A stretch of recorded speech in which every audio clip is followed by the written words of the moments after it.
Olá, uma ótima tarde a todos. Começamos agora a segunda edição do Agricultura BR desta quarta-feira. Lembrando que você nos acompanha pelas antenas parabólicas no sistema digital e analógico, também pela Claro TV e NET, pelos canais 190 e 690. Acabamos de entrar ao vivo também pelo Facebook, daqui a pouco estão nas outras páginas também.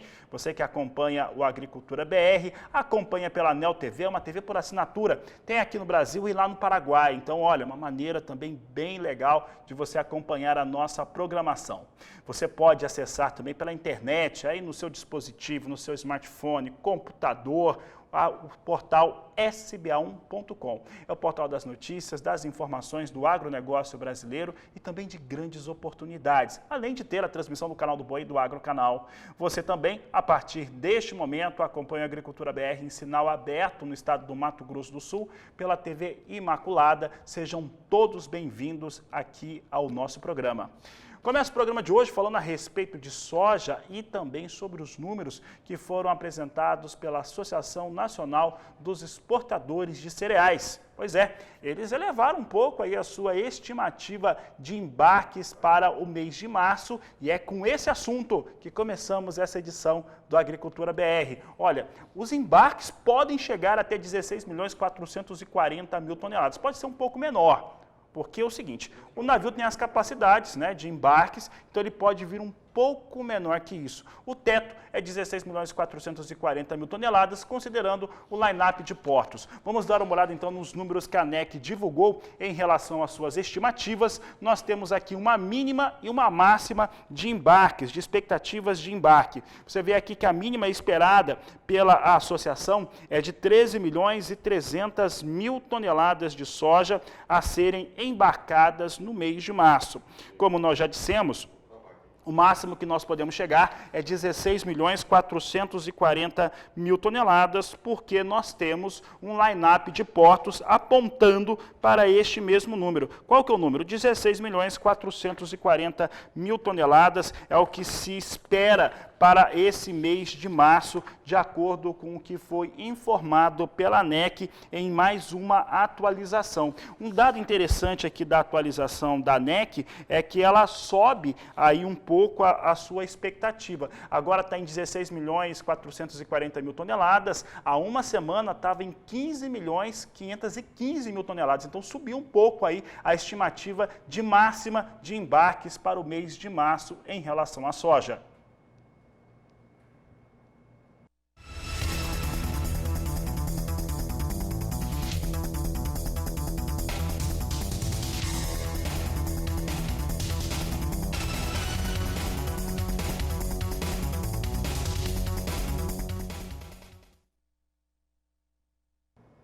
Vamos falar agora do estado de São Paulo, porque por lá a soja também é o grão mais cultivado. É o que nós vamos conferir com o repórter Gustavo D'Angelo.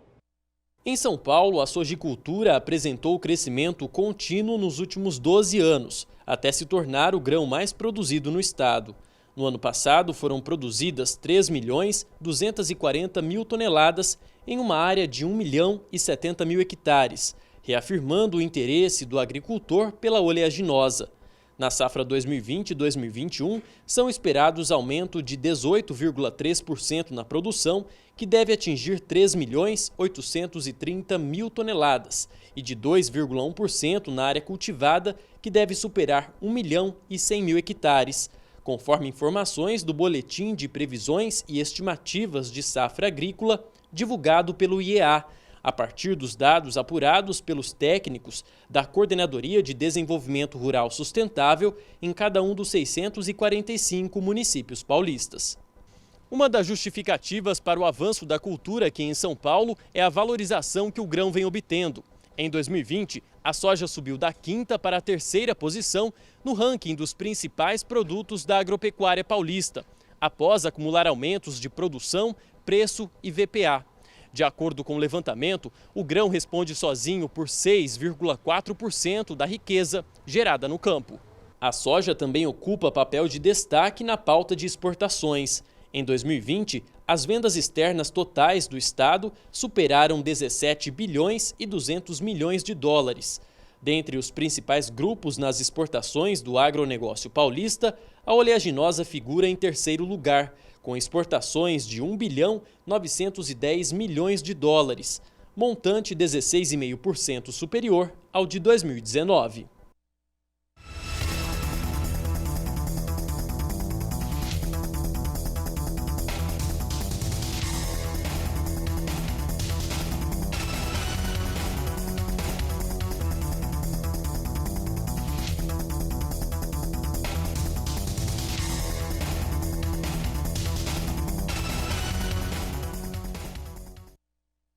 Fala agora dos números da ABIOV, Associação Brasileira da Indústria de Óleos Vegetais, que revisou seus dados em relação às suas estimativas para a campanha 2020-2021. Elevou a sua estimativa de produção de soja, por exemplo, para acima de 134 milhões de toneladas, mas, curiosamente, também revisou os dados da safra passada, da 19-20, em relação aos estoques finais. E elevou esses estoques finais em muitas vezes. Os estoques finais da safra passada teriam subido para mais de 3 milhões de toneladas, o que colocaria a situação de estoque inicial da campanha 2021 acima de 3 milhões de toneladas. Esse é o fato curioso que nós destacamos nesse levantamento apresentado pela ABIOV, que você acompanha agora no Agricultura BR. Nós temos aqui a ABIOV, olha só os dados, né? Nós temos aqui um estoque inicial relacionado à oferta e demanda de soja de 2 milhões 910 mil toneladas. O que chama atenção aqui nesse estoque inicial é que ele estava em 328 mil. Esse é o dado que nos trouxe aqui alguns questionamentos. Estava em 328 mil aquele estoque inicial, de acordo com a ABIOV, agora sobe para 2 milhões 910 mil. Então, importante o produtor rural ficar muito atento, porque isso mexe com a oferta geral da soja no Brasil, se os números estiverem evidentemente corretos. A produção agora sobe para 134 milhões e 800 mil toneladas. Antes, a ABIOV apostava em 132 milhões e 600 mil toneladas. A ABIOV também subiu o volume de processamento. Ele estava estimado até o mês passado em 46 milhões e 300 mil toneladas, agora sobe um pouco para 47 milhões de toneladas. As exportações também apontadas pela ABIOV aumentaram em 1 milhão de toneladas, saindo de 83 milhões para 84 milhões de toneladas, de acordo com a ABIOV. As importações de soja estão estimadas em 500 mil toneladas, portanto, deve-se estimar pouco. E, como eu disse, os estoques finais da safra 2021 agora passam de 3 milhões, chegam, aliás, muito mais próximo a 4 milhões de toneladas. De acordo com a ABIOV, a safra atual deve encerrar em 3 milhões 780 mil toneladas. Esses são os números da ABIOV em relação à oferta e demanda de soja.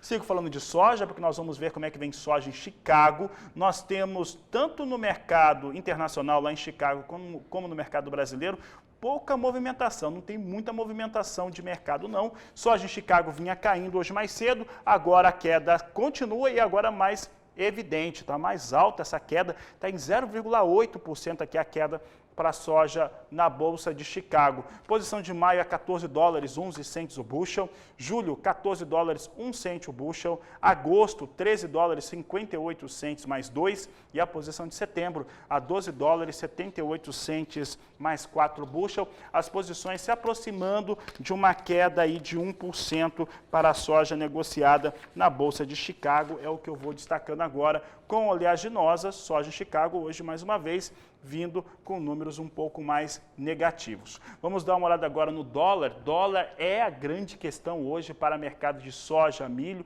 é para todos os mercados, mas essa semana tem um peso ainda maior. Veja só que o dólar agora vem com alta de 0,47% a R$ 5,64 mais 5 para a moeda norte-americana. Assim está vindo o dólar neste momento. Há muita especulação em relação a câmbio, principalmente por parte dos negociadores de soja e milho, porque isso vai impactando um pouco mais na comercialização mais longa, né? A comercialização alongada para esses dois produtos. Por que que isso ocorre?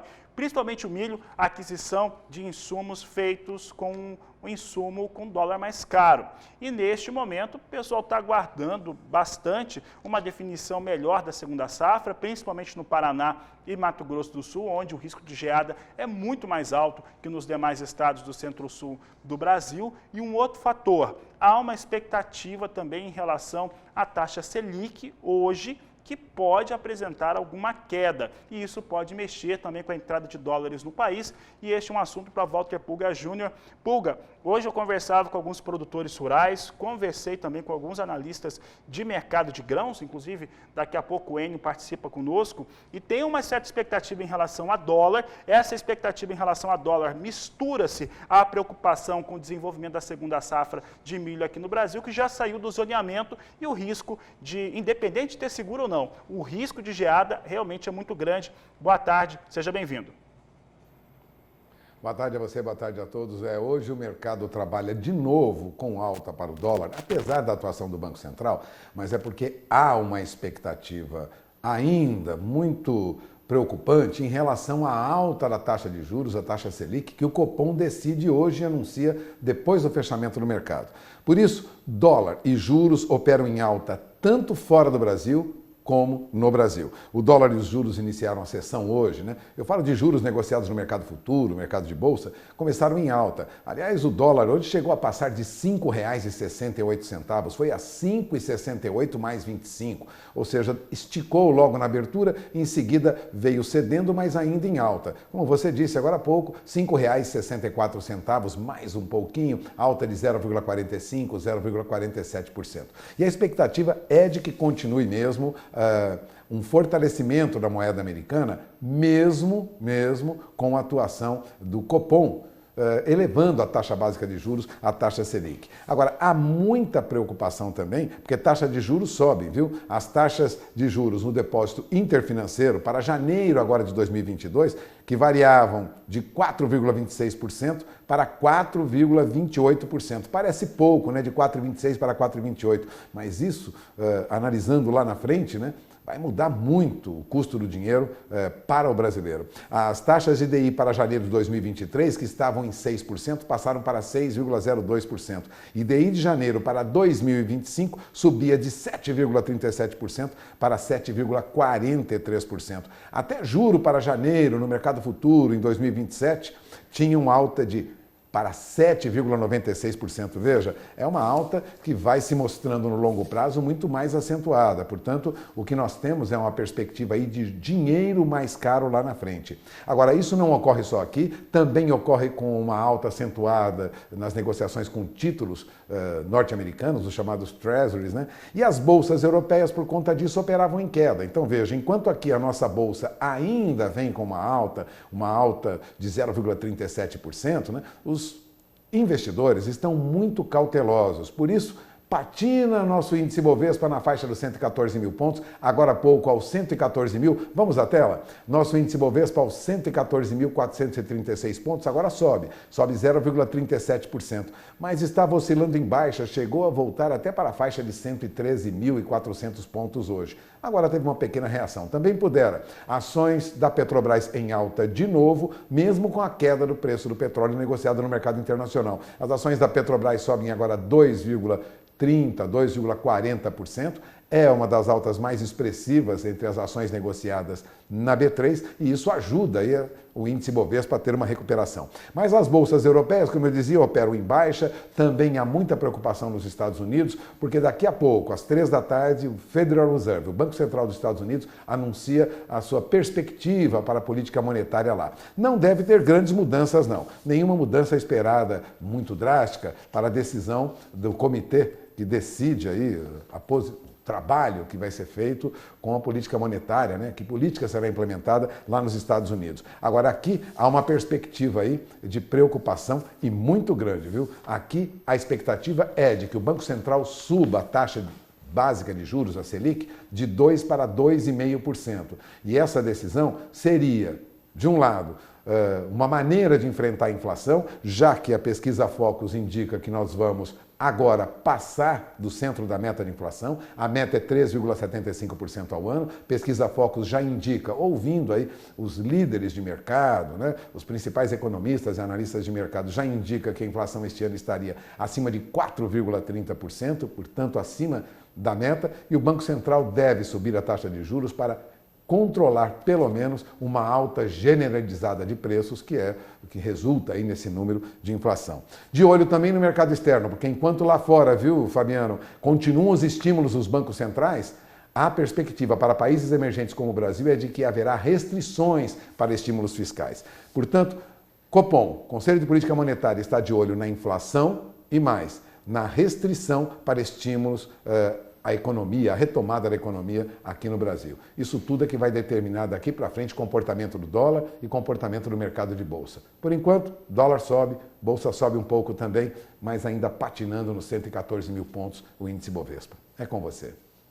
Obrigado, Walter Pulga Júnior. Pulga participando conosco. Tivemos participação aqui de telespectador, pessoal que está acompanhando o programa, principalmente pelo Facebook, mandando aqui o Francisco Alves, dizendo a respeito de dólar. Está questionando aqui o dólar um pouco mais alto e que ele acredita que deve continuar subindo. Prever dólar realmente é uma das situações mais complexas que existem no Brasil atualmente, mas há uma tendência mesmo de dólar mais alto, mesmo com essa situação de Selic mais alto também. A Selic mais alta, teoricamente, atrai mais recursos para o país e aí baixaria o dólar. Mas essa é uma situação que no cenário atual não vem se confirmando. Grande abraço ao Francisco. Eu sempre peço para os amigos que, ao mandarem mensagem, seja através das mídias sociais, nas minhas, ou no WhatsApp do Agricultura BR, no canal do Boi, sempre falar o nome da cidade e o estado de onde está falando. Um grande abraço a todos, participação sempre é muito bem-vinda. Fala agora a respeito de soja negociada nos portos no Brasil. E é claro que a soja negociada nos portos está diretamente ligada a esses dois últimos elementos que mostramos aqui. Soja em Chicago e o dólar. E o dólar está em alta. Vamos ver como é que vem soja negociada nos portos de Santos e Paranaguá. Entrega em abril a R$ 173,00 é o valor de referência por saca, de acordo com a Grãos Corretora. É o que a Agricultura BR vai trazendo para você. Hoje nós temos pelo menos R$ 1 de ganho sobre o valor de referência nos portos do Brasil. É o que nós destacamos aqui em relação a preços da soja. E daqui a pouco a gente fala sobre preço de milho, que se o preço da soja sobe, do milho sobe muito mais. Daqui a pouco eu converso com Enio Fernandes, da Terra Agronegócios, também com Dilvio Grolli, presidente da Copavel. Vamos falar sobre milho e então vamos trazer também um estudo feito pela equipe da Agricultura BR sobre as praças que mais valorizam o milho no Brasil neste momento. Nós vamos para o intervalo comercial. Eu lembro que a sua participação é sempre muito importante, então mande o seu WhatsApp no 67 99173 3737. Eu volto já.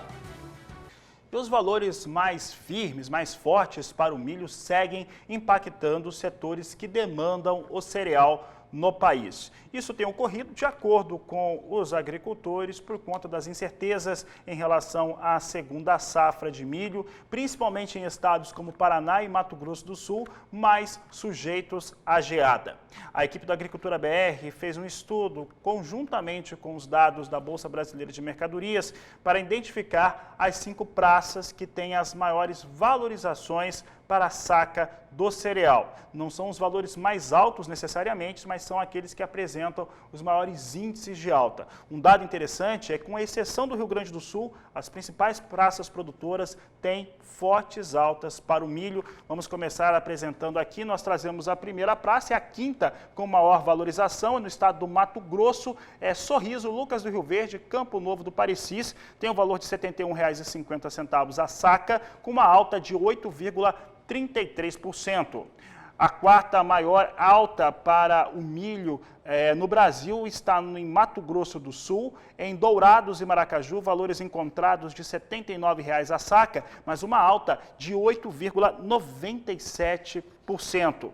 Passando para a terceira maior alta, nós destacamos agora o estado do Paraná, município de Pato Branco, a R$ 86,00 a saca, elevação de 10,26% para esse município. Passamos para a segunda maior alta do Brasil, agora região sudeste, é Minas Gerais. Nós temos aqui altas em Uberlândia e Uberaba, R$ 79,50 é o valor da saca, com uma alta de 10,42%. E a maior alta do país, não poderia ser diferente, está no estado de São Paulo. Nós temos aqui a referência de Campinas, a R$ 95,00 a saca, e uma alta que é a mais elevada de todos, 13,77%. São os números que eu destaco agora no Agricultura BR sobre as maiores elevações com o milho. E é sobre essas elevações, esses preços mais altos, o que vem acontecendo com o mercado, que eu vou conversar agora com Enio Fernandes, da Terra Agronegócios. Vai falar conosco aqui pela internet, já está comigo aqui ao vivo. Enio, sempre um prazer conversar contigo.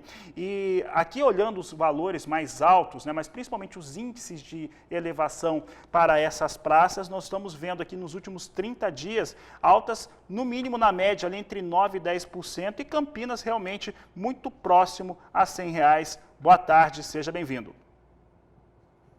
Boa tarde, é sempre um prazer trocar ideia com vocês. E essas altas, na verdade, elas eram previstas, né? Algumas consultorias, quando viram o milho caindo em dezembro, final de novembro, porque os produtores precisavam deixar seus armazéns livres para receber a soja, escreveram para os seus parceiros, clientes, falando, quando chegar em fevereiro, março, nós teremos um hiato na oferta de milho. E o principal motivo é o seguinte, nós estamos colhendo já a safra de verão de milho, mas a safra de verão não vai atender toda a demanda necessária que tem de milho até a entrada da segunda safra. Dito isso, para completar esse volume que vai faltar, nós vamos precisar retirar o milho da mão dos produtores, o milho está estocado na mão dos produtores. Isso você faz com a elevação do preço. O problema é que os produtores estão retraídos na venda, os estoques de passagem são muito baixos, muito frágeis, a gente vê esse reflexo nos preços, e o principal, você não vê um arrefecimento da demanda. Até agora, nós não vimos reduções drásticas no alojamento de aves e suínos, e por incrível que pareça, os primeiros animais que estão entrando em confinamento este ano, nos 3 primeiros meses do ano, né, é um volume pequeno que entra, mas é maior do que o ano passado. E as projeções de preço futuro começam a sinalizar uma manutenção do confinamento de bovinos, ou seja, a demanda continua forte, né? Então, pouca oferta agora, um estoque frágil e demanda sustentável está fazendo os preços do milho se comportarem nesses patamares. Enio, a equipe do Agricultura BR tem estudado os números que têm sido apresentados tanto por órgãos públicos como Conab e IBGE, mas também das empresas privadas que fazem esses levantamentos. E quando nós olhamos o que nós temos de oferta de milho prevista para o Brasil, sem contar o risco, a gente não está considerando o risco nessa segunda safra, mas considerando apenas a previsão, tanto da oferta quanto da demanda, a gente vê um cenário muito ajustado.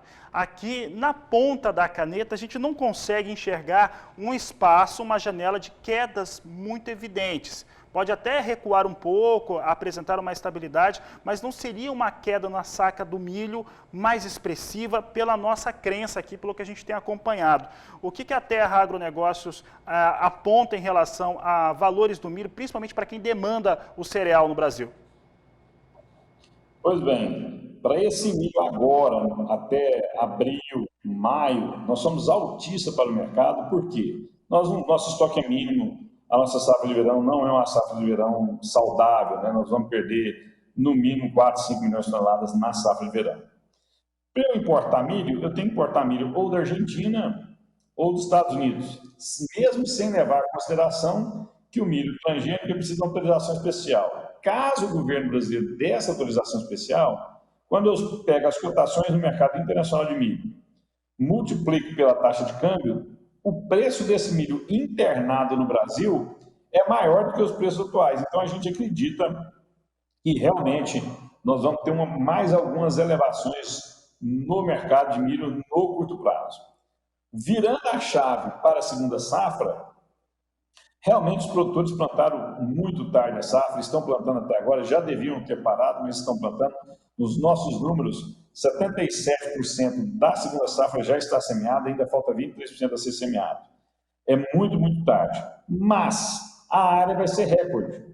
Se nós tivermos algumas chuvas no final de abril, chuvas ou no início de maio ou no final de maio, nós podemos ter, sim, uma segunda safra acima de 80, 81, 82 milhões de toneladas. Caso essa chuva em maio não ocorra, e nem no final de abril, aí o resultado pode ser extremamente preocupante.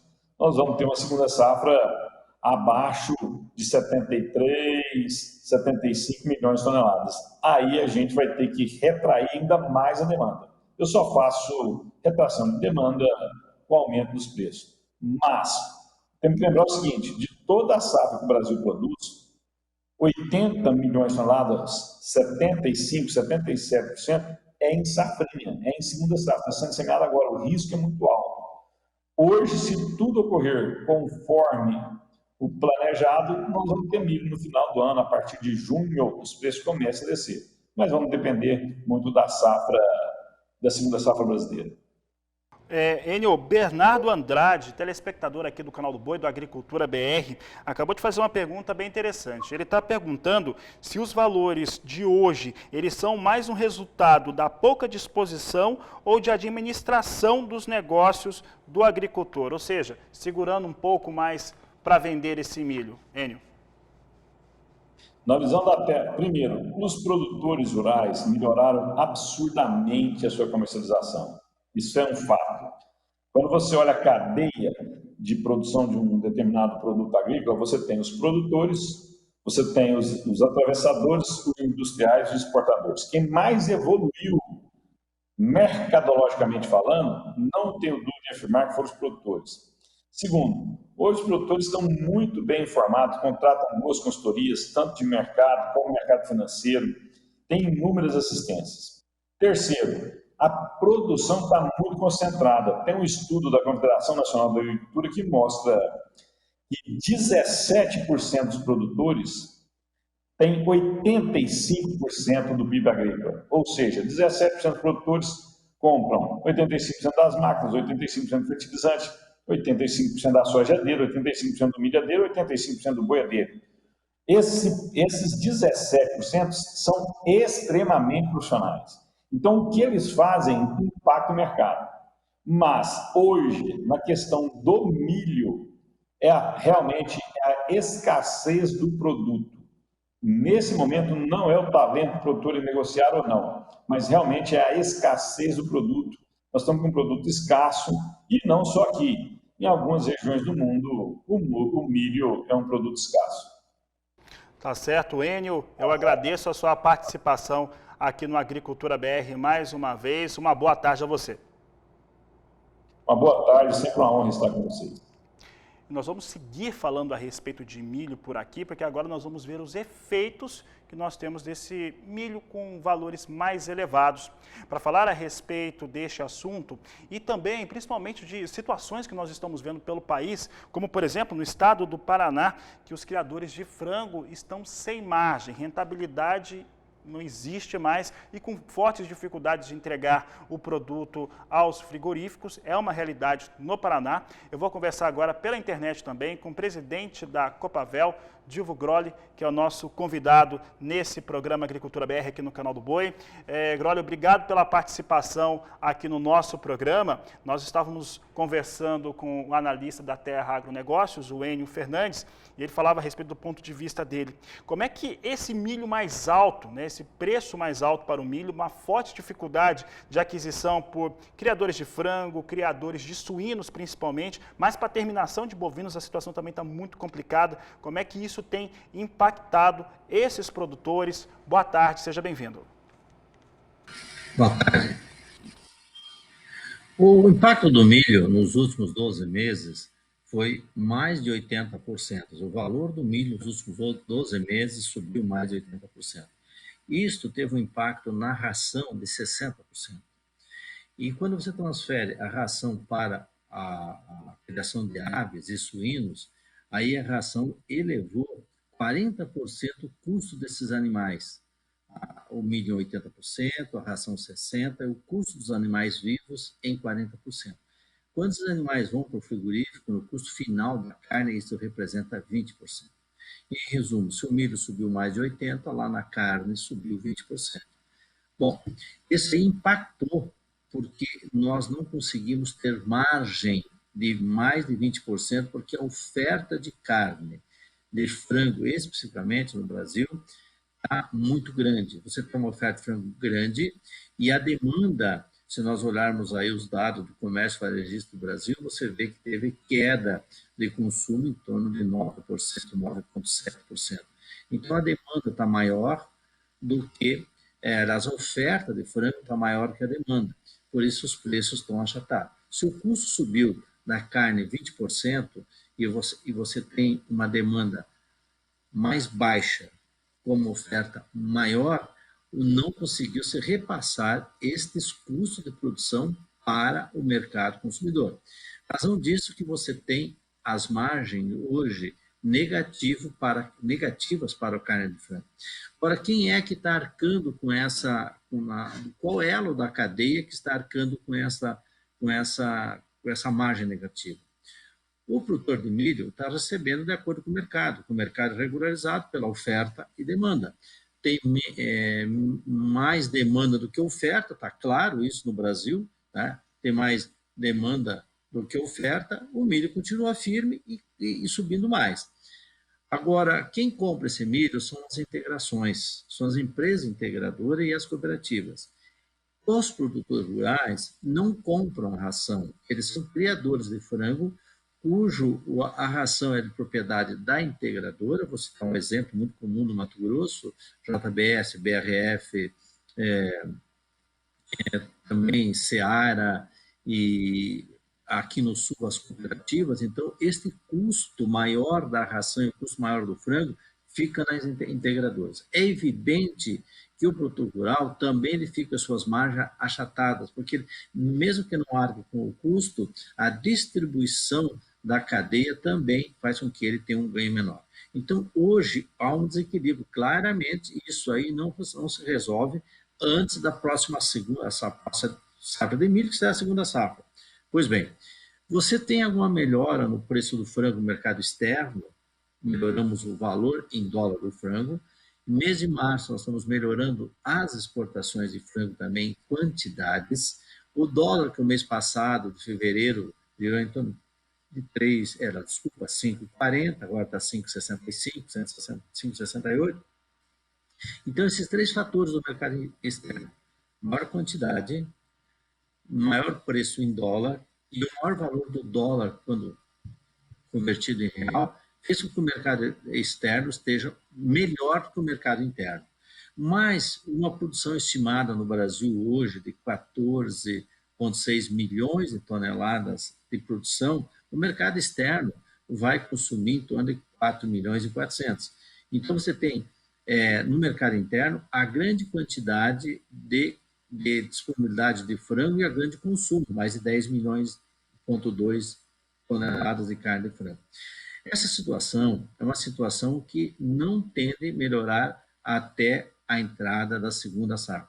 E, particularmente, a entrada da segunda safra, e aí eu acho que o nosso analista de mercado foi muito claro, você também fez um comentário, não tem muita expectativa de queda de preço, porque você já entra no mercado com escassez do produto, você vai começar o segundo semestre com algumas dúvidas, agora já está com algumas dúvidas de clima, você já tem o segundo semestre também, parte do milho comprometido nas exportações, então nós não acreditamos, sinceramente, que nós tenhamos queda no valor do milho, mesmo na entrada do segundo semestre. E como é que fica a cadeia de integração da carne de frango? Primeiro, você está tomando algumas providências, cada empresa vai ver como é que vai administrar seu custo, como é que vai administrar o seu problema dentro de casa.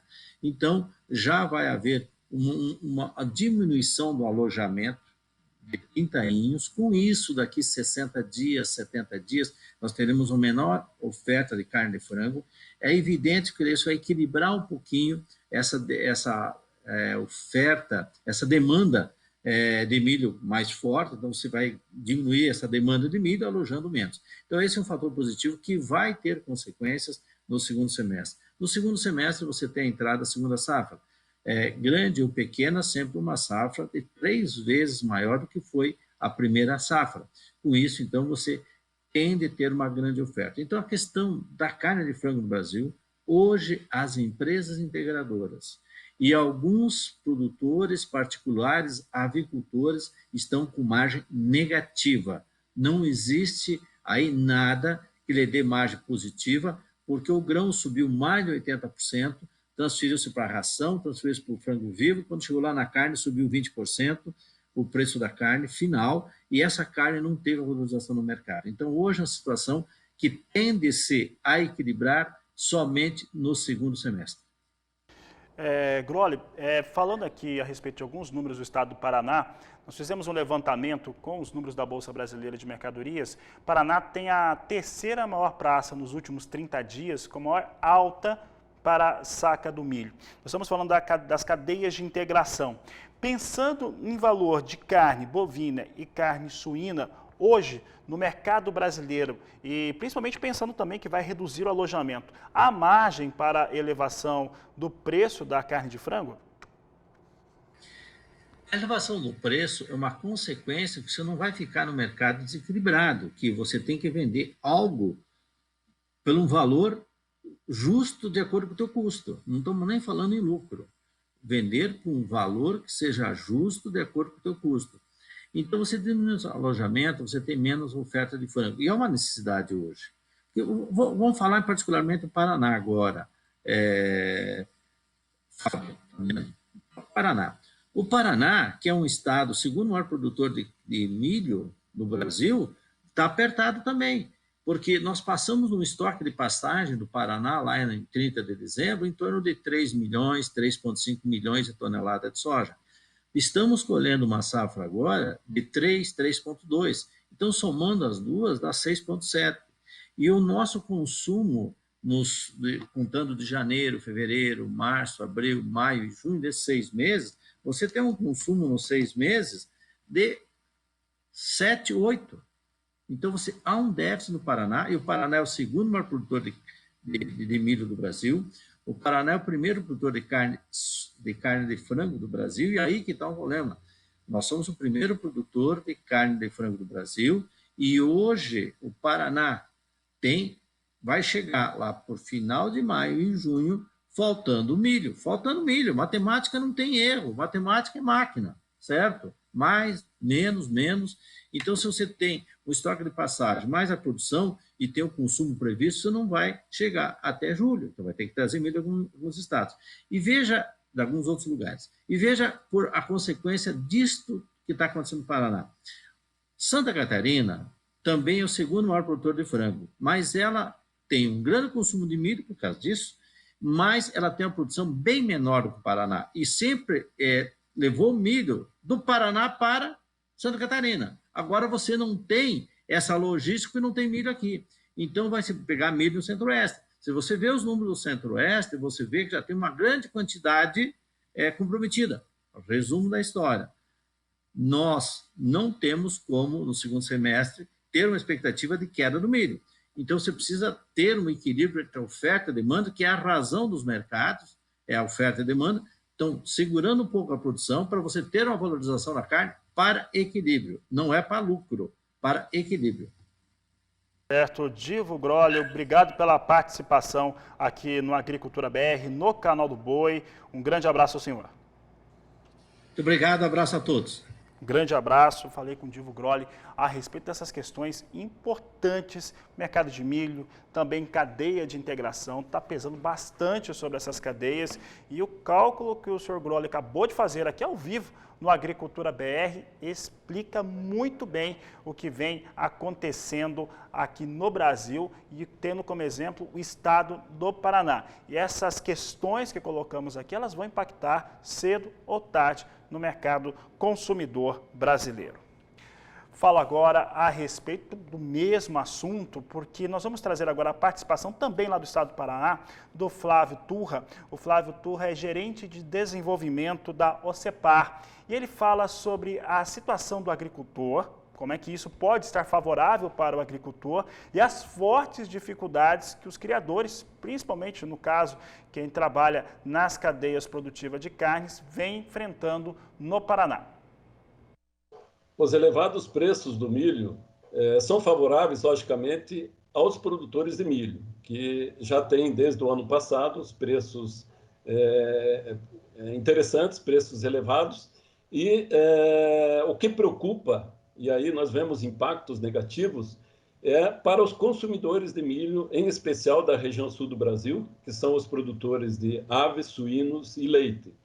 Esses produtores, em especial, os produtores de aves, de frangos, são os que hoje já estão começando a ter margens negativas nas integrações, em suas produções. Então, a preocupação é grande com esse setor e, em especial, preocupados aí com a própria oferta que vem de agora em diante, que depende muito de um bom desempenho da safrinha de milho. Tá aí o Flávio Turra também colocando o seu posicionamento, gerente de desenvolvimento técnico da OCEPAR. Falando de milho ainda, nós vamos destacar agora o que vem ocorrendo na B3, né, a Bolsa Brasileira. Temos aqui um cenário no qual a valorização aponta para os próximos meses, mesmo após colheita do milho, com elevações. Não é que o preço vai estar mais alto que agora, mas o preço que nós tínhamos na semana passada já é inferior àquele que nós estamos observando na atualidade. Então, os contratos já apontam para a valorização do milho. Milho vai ficando mais caro, mesmo se aproximando aí da segunda safra e também de sua colheita. É o que o Agricultura VBR vai mostrar agora. Vamos trazer os contratos de curto prazo para o milho na B3. Aqui, mais uma vez, pessoal, a nossa equipe destaca a posição de março, porque ela acompanha, de certo modo, o que acontece no spot no Brasil, e ela vem com R$ 91,87 a saca. Ela é interessante para ilustrar o momento. Mas o que eu quero mesmo é que o produtor rural que está nos acompanhando em todas as partes do Brasil fique de olho, são nas posições de médio e longo prazo. Maio, olha a alta para mês de maio, 1,03% de alta para a posição de maio, vindo a R$ 95,87 a saca de 60 quilos. Julho também sobe bastante, 1,20% de alta, R$ 91,00 a saca de 60 quilos. Isso aqui já é uma comercialização sobre colheita de segunda safra, né? A posição de julho já está negociando essa colheita, assim como setembro, aí já uma negociação muito mais clara de segunda safra, vindo para R$ 85,70, e aí com uma negociação em alta de 0,81%, para esta posição negociada de milho na Bolsa Brasileira.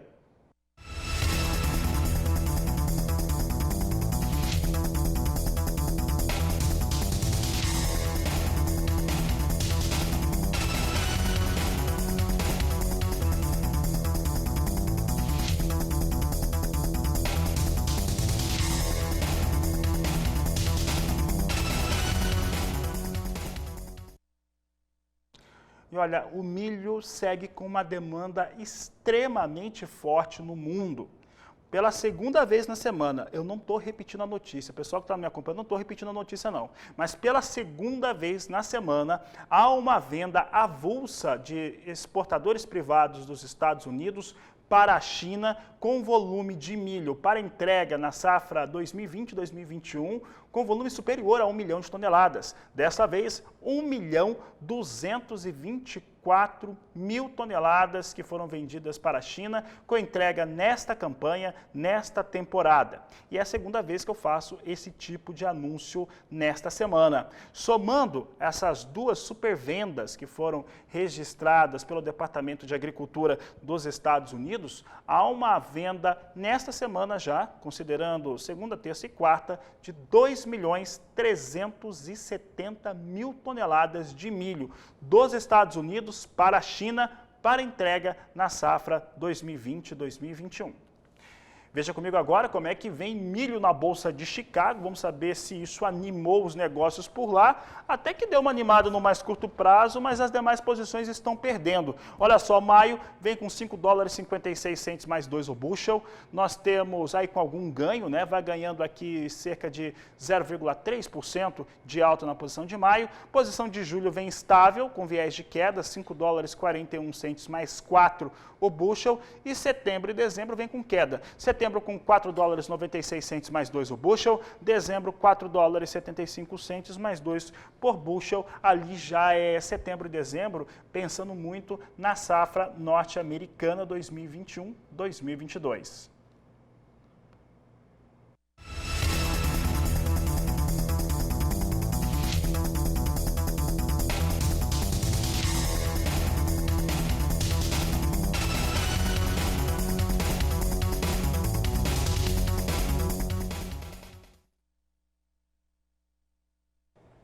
Uma notícia curiosa, preocupante e que deixa muita gente indignada, inclusive nós aqui do Agricultura BR.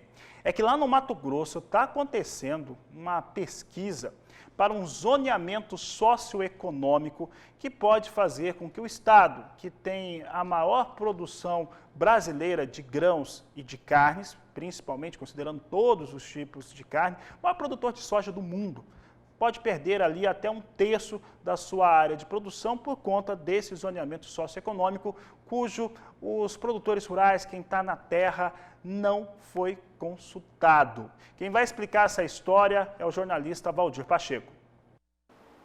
Olá, a região do Araguaia será a mais atingida pelo zoneamento socioeconômico e ecológico, que abrange 22 municípios do Médio e Norte Araguaia mato-grossense, que contam hoje com mais de 5 milhões de cabeças de bovinos. Os dados estão baseados em levantamento divulgado pelo INDEA, Instituto de Defesa Agropecuária do Estado de Mato Grosso, através da Unidade Regional de Água Boa. O município de Cocalinho, inclusive, é um dos mais impactados pelo zoneamento do modo como está sendo concebido, podendo perder mais de 1.600.000 hectares de terra para a produção. O outro município afetado seria Nova Chavantina, que é o quarto maior em rebanho bovino, com 361.000 cabeças. Água Boa possui 347.000 cabeças de gado e tem 36.000 hectares afetados pelo zoneamento, enquanto que Ribeirão Cascalheira teria mais de 500.000 hectares na mira do projeto. Quem vai nos falar melhor sobre os impactos que esse zoneamento econômico vai causar numa das maiores regiões produtoras de Mato Grosso é a nossa convidada de hoje, Daniela Caetano, advogada, produtora rural e atualmente é a presidente do Sindicato Rural de São Félix do Araguaia, no Nordeste de Mato Grosso. Olá, Daniela, obrigado por aceitar o nosso convite, seja muito bem-vinda. Pacheco, é um prazer estar com vocês. Daniela, esta consulta pública virtual pegou o setor produtivo de surpresa, né? Exatamente. Em plena pandemia, né, Valdir? Tudo que a gente não estava esperando era uma consulta pública virtual. E isso tem nos preocupado muito porque ele não dá publicidade, não dá oportunidade, né, da participação popular. A gente acredita que a audiência pública ela deve acontecer em loco, até mesmo para o governo do estado conhecer a realidade de cada cidade envolvida dentro desse processo. Nós sabemos da importância do zoneamento, vários estados já realizaram, já fizeram. Nós temos consciência de que é uma determinação legal a realização do zoneamento.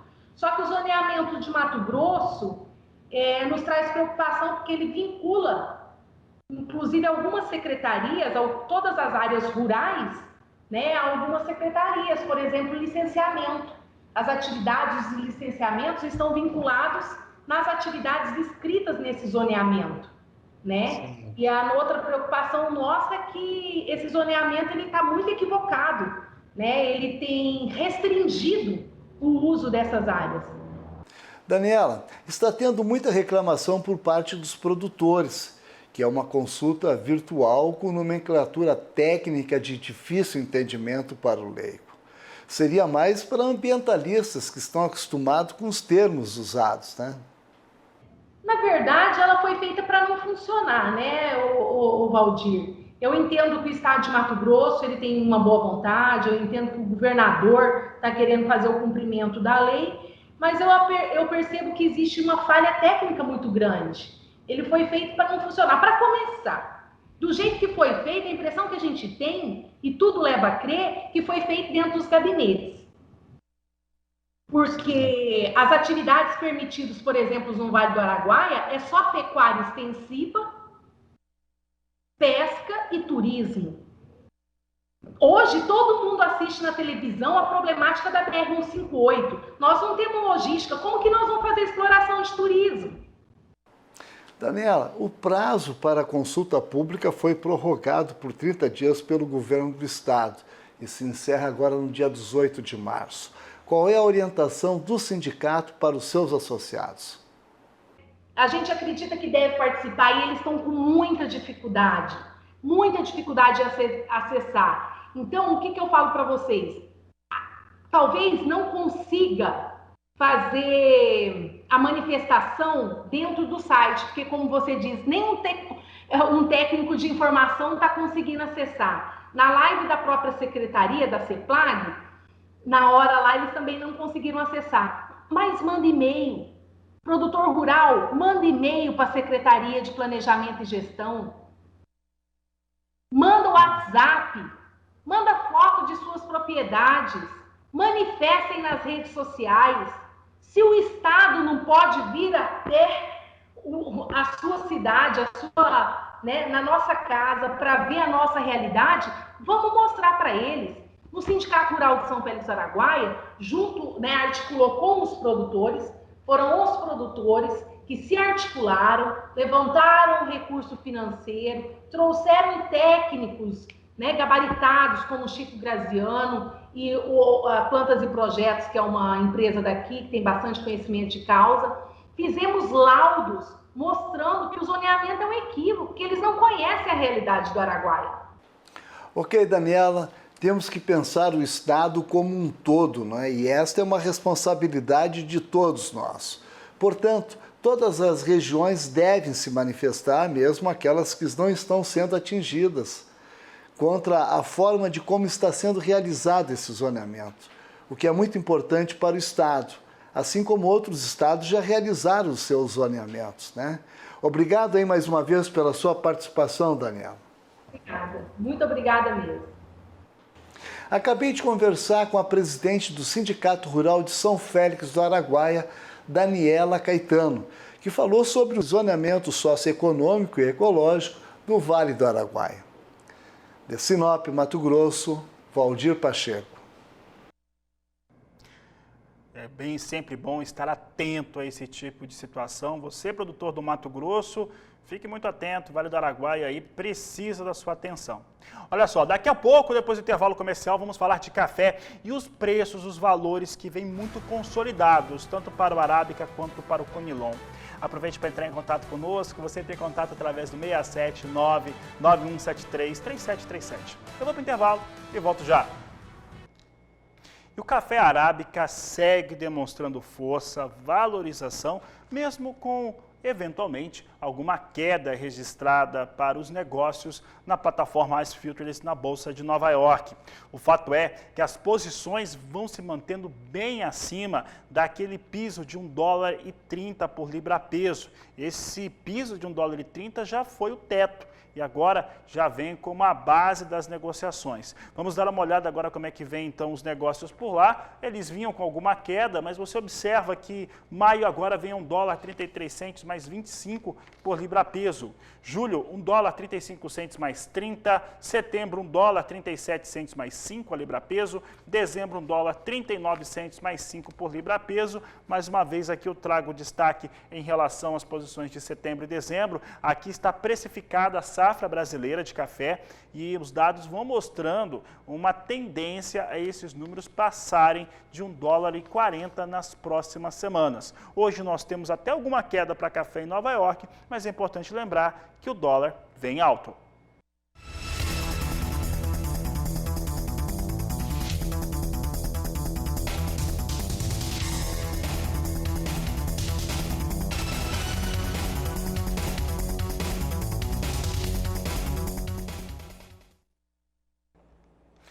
Café Robusta é negociado na Bolsa de Londres em tonelada e dólar e vinha muito próximo à estabilidade às posições de mais curto prazo. Vietnã é o maior produtor desta variedade e tem alguns problemas na sua produção, nos seus resultados de produção dessa safra. Nós temos aqui maio acima de $1.400 a tonelada, $1.404 por tonelada com queda de 0,14%.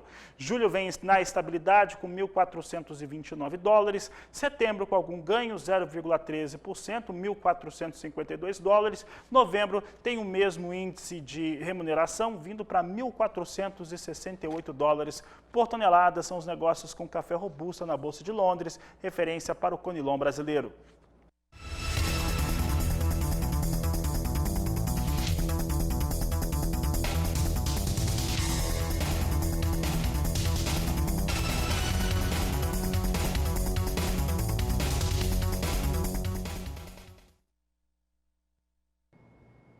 Trazemos agora a participação do professor Marcos Fava Neves nessa edição do Agricultura BR. E olha, recentemente nós trouxemos, no último dia 3 de março, para ser mais específico, no dia 4 de março também, 2 programas no qual abordamos a cadeia produtiva da carne bovina em relação aos custos de produção e rentabilidade de cada elo da cadeia produtiva. Na oportunidade, nós observamos que alguns representantes estavam propondo, chegaram a enviar realmente propostas para a ministra da Agricultura, Tereza Cristina Correia da Costa, de um plano safra voltado especificamente para a pecuária. E nós perguntamos para o professor Marcos Fava Neves como que ele avalia essa questão e ele respondeu. As atividades da pecuária também são as atividades do agronegócio e que carecem, sim, de mecanismos de financiamento, até porque elas apresentam riscos maiores, é uma fábrica a céu aberto, para isso que existe um pouco do crédito público pelo benefício que esses setores trazem para a sociedade brasileira. É amplamente defensável que setores mais vulneráveis, extremamente importantes, possam receber recursos a taxas de juros menores. Esse é o ponto, eu sou favorável. O momento agora é um momento extremamente complicado, porque o cobertor está curtíssimo, nós estamos acompanhando essa situação do Brasil mergulhado em crises na área econômica, na área política, na área sanitária principalmente, que lamentavelmente vem piorando, e a gente entende a escassez de recursos que a sociedade tem. O que nós temos que pensar são formas fora da caixa, formas criativas que possam trazer dinheiro internacional, talvez ligado à sustentabilidade, títulos verdes para o financiamento da atividade da pecuária brasileira, até porque taxas de juro no mundo e dinheiro no mundo está sobrando. Então talvez aí é o momento de pensar como ter acesso a isso e sustentabilidade é fundamental. Mudamos de assunto agora para a citricultura.